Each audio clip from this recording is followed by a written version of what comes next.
Bonjour, bienvenue à DIDO, la Direction intégrée des droits de l'homme.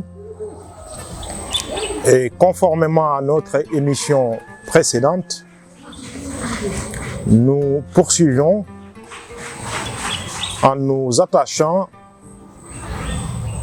à la Déclaration des droits de l'homme, c'est-à-dire la Déclaration universelle des droits de l'homme, et notamment à son préambule. Mais avant de parler de ce préambule, je veux rappeler qu'il y a eu une conférence portant sur le sujet suivant, de la charte de Kourkan-Fouga à la Déclaration universelle des droits de l'homme, et il y a eu un entretien avec Goudomp 2M TV, l'œil de Goudomp.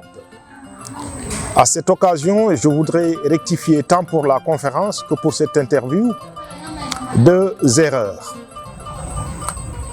qui sont liées sûrement à lapsus.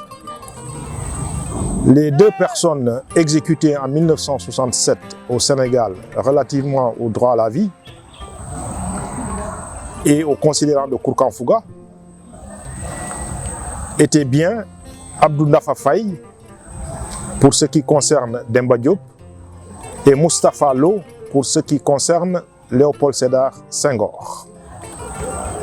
Puisque j'établissais le lien entre le droit à la vie de l'article 5 de Kourkan-Fouga et à la peine relative à quiconque porte atteinte à la vie d'autrui par la peine de mort. Je rappelais que le Sénégal avait appliqué la peine de mort jusqu'en 1967 et que les deux personnes exécutées étaient d'une part Abdou Ndafa Faye et d'autre part Moustapha Lo. Ceci étant dit et rappelé, que peut-on dire de la Déclaration universelle des droits de l'homme à son préambule? Le premier considérant rappelle l'importance des droits de l'homme en ces termes. Considérant que la reconnaissance de la dignité inhérente à tous les membres de la famille humaine et de leurs droits égaux inaliénables constitue le fondement de la liberté, de la justice et de la paix dans le monde. Ce préambule considère que l'importance des droits de l'homme à sa formulation est liée à la reconnaissance de la dignité qui est inhérente à tous les membres de la famille humaine. Et également à l'égalité des droits des uns et des autres et que ces droits sont inaliénables. Ce qui est conforme à l'introduction que nous développions précédemment.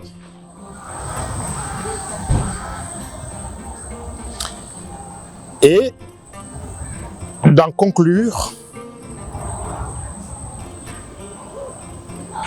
que ce qui est dit est bien le fondement de la liberté, de la justice et de la paix dans le monde. Le deuxième considérant rappelle la chose à ne pas faire. C'est-à-dire que là où les droits de l'homme sont reconnus, nous avons la liberté, la justice et la paix. Là où ils ne sont pas reconnus et là où ils sont méconnus, nous avons une situation que le considérant rappelle. Ainsi, du deuxième considérant, considérant que la méconnaissance et le mépris des droits de l'homme ont conduit à des actes de barbarie qui révoltent la conscience de l'humanité. La méconnaissance et le mépris des droits de l'homme ont conduit à des actes de barbarie qui révoltent la conscience de l'humanité. Et que l'avènement d'un monde où les êtres humains seront libres de parler et de croire, libérés de la peur et de la misère, a été proclamé comme la plus haute aspiration de l'homme.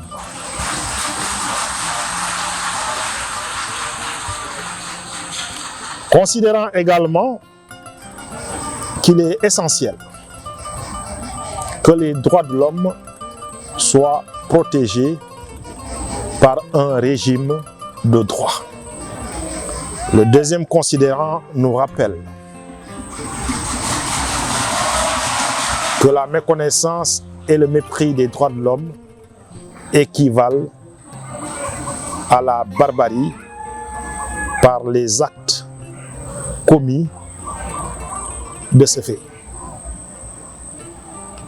Et ce sont ces actes que la Charte des droits des Nations Unies avait identifiés comme liés à des souffrances indicibles, notamment par l'atteinte à la paix de la Première Guerre mondiale et de la Deuxième Guerre mondiale, où la liberté et la justice ne se sont pas exprimées en faveur des victimes qui ont vécu d'indicibles souffrances, selon les termes même de la Charte des Nations Unies. C'est cette intelligence et cette compréhension qui s'expriment dans ce considérant relatif aux actes de barbarie qui révoltent la conscience de l'humanité. Mais il est évident que partout où il y a un péril relatif à la liberté, à la justice et à la paix dans le monde, ces actes de barbarie sont tout autant identifiables. Ainsi, la reconnaissance des droits de l'homme s'oppose à la méconnaissance et au mépris des droits de l'homme. La méconnaissance empêche la parole libre et la croyance libre. La méconnaissance des droits de l'homme fait le lit de la peur, donc de la terreur et de la misère. Oui, donc nous rappelions que les peuples des Nations Unies, conformément aux considérants relatifs, ont proclamé à nouveau leur foi dans les droits fondamentaux de l'homme, dans la dignité et la valeur de la personne humaine, dans l'égalité des droits des hommes et des femmes. Tels sont les termes de leur engagement pris en charge par les États membres et en coopération avec l'Organisation des Nations Unies afin d'aboutir à une conception commune de ces droits et libertés, conception commune qui est de la plus haute importance pour remplir pleinement l'engagement du respect universel et effectif de ces droits et libertés proclamés. Nous vous remercions d'avoir suivi jusqu'ici afin de préparer l'entrée à la proclamation